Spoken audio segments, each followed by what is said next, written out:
Can you tell us a little bit about some of the kind of debate going on about whether moral truths are factual truths? And I think this was something that is just really interesting that a lot of people don't get to hear about that kind of a debate, and maybe students today don't get to hear. Yes, well, that's a large subject. The question is, what's the best way to attack it? I think maybe let's start here. The notion that morals are not knowable, that is, they're not objective, they're not something that really exists that reason has to discover or recognize, but that they are embellishments of our preferences, of our tastes, of our values, that the difference between right and wrong is really just is indistinguishable from your taste in ice cream. You know, you prefer Rocky Road to coffee ice cream, and for no reason except that it appeals to you more. And unfortunately, it's not uncommon in the intellectual life of the West today, not just on campuses, to assimilate morality to the question of taste that might drive your preference for ice cream. So you have your values, our, culture, America, whatever, has its values, but these values don't really have a chance to be true. They are simply projections of our passions, of our own, ungrounded tastes. And as such, all morals are relative. And you can draw two conclusions from that premise. One is, and this is the one that liberalism and universities used to draw, one is openness. That we should be open to every other person's truths. And that formulation is very popular these days. Your truth, my truth. There isn't a truth or the truth.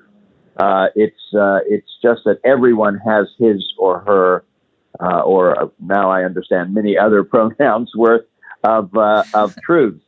And if that's the case, then one possible consequence of that is we should listen to each other and sort of regard each other as equally prejudiced or equally creatures of our upbringing and our passions and our preferences. But that doesn't really follow logically.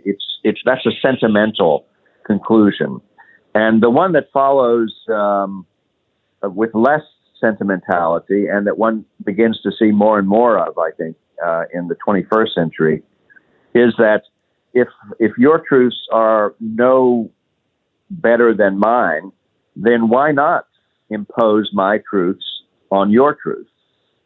You can't tell me it's wrong to do that, since we've admitted there is no such thing as right and wrong outside of your own value structure, your own preferences. And so, if truth really is a means to power, why not use truth, your truth, to, in a very illiberal way, to erase other people's truth, to dominate other people's truth? And I'm afraid that's where, the campus is these days. That's where cancel culture, in a way, comes from. That's where a lot of the illiberalism of modern political life comes from as well. If you really don't believe in truth, after all, what kind of a politics can you have? What kind of a morality can you have? It's not coincidence, I think, that there's a lot more shouting and shouting down in today's life than there used to be, at least in America. And it's no coincidence that our politics is so divided and bitter. because there's really very little hope of converting anyone. There's very little hope of persuading anyone if you start from the premise that there is no truth to be persuaded to. Yeah, it seems like the idea that, oh, we live in this relativistic world and people just believe whatever they want and it's okay. It seems like that. I almost feel like it sort of ended, at least in the last like maybe 6 to 10 years, maybe sometime under Obama, because I feel like that coexist phrase, things like that used to be so big. People were, even atheism used to be much more debated topic. There used to be these atheists who would say, oh, this is my view on science and reason and all of these things. And now it seems like the left has taken over so much that the religion of the left is basically their values, which are power, which is winning everything. And it's not really about this kind of vortex where everybody can think whatever they want. It's like kind of like you said, where if you don't agree with them, then they'll basically just silence you. So at this point, they have these values, but I guess they think they're true, or they think that that's the only acceptable truth, or the only acceptable way to view something is their view. How do they? Yeah, I mean, it used to be when I was in college. This is many years ago, of course. But when I was in college, one of the most typical activities in the college year would be debates. All sorts of student societies would sponsor debates of various people. We had something. I helped him create something called the George Washington Society at Harvard many years ago, and we sponsored a series of debates. We brought Bill Buckley to campus to debate John Kenneth Galbraith. We brought him to campus to debate well-known law professors about censorship and various things, and believe it or not, students paid money to attend these public debates. I think we charged, $5, which is a lot of money back then, per seat, and thousands of students would come to sit and listen to a debate. And now on campuses, there are no debates, or there are very few debates. I mean, there's a debating society or a club maybe for students to debate, a topic per year. That goes on.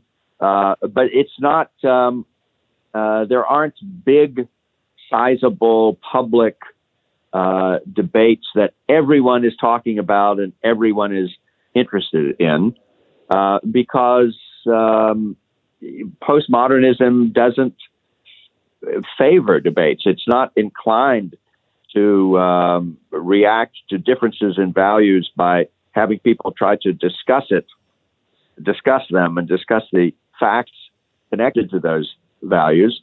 Its position really is you risk offending people when you disagree and when you entertain contrary values. And